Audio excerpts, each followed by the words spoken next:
Zan et aussi sont arrivés de la Martinique il y a 3 jours. Direction le port de Cotonou. C'est leur première fois au Bénin, leur première fois en Afrique, mais les 2 graffeurs ne se sentent pas dépaysés. Je me sens bien, je me sens comme chez moi.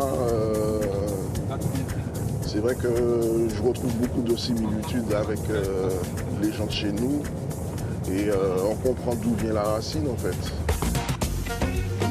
Avec une trentaine d'autres graffeurs venus de 13 pays, ils ont été invités par le festival Effet Graphe à participer à la création de la plus grande fresque d'Afrique. Ça a marché. L'équipe du festival nous a accueillis mais à bras ouverts, quoi. Comme si on était attendus depuis longtemps, quoi. Ouais, c'est faux, mais ça c'est faux. On découvre et en même temps on n'est pas là pour longtemps, donc en fait il y a une bonne partie de travail, donc du coup on est concentré mais en même temps attentif à tout ce qui nous entoure.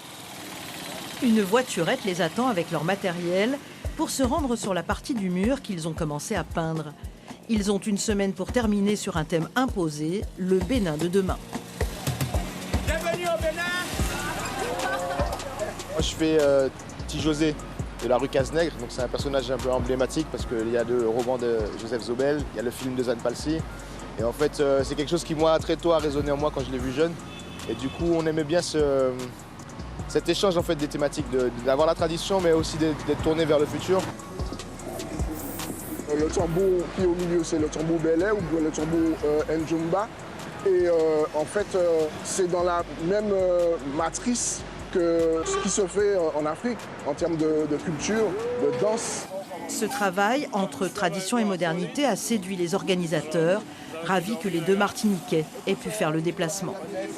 Que ce soit la Martinique ou le Bénin, ce sont des pays frères.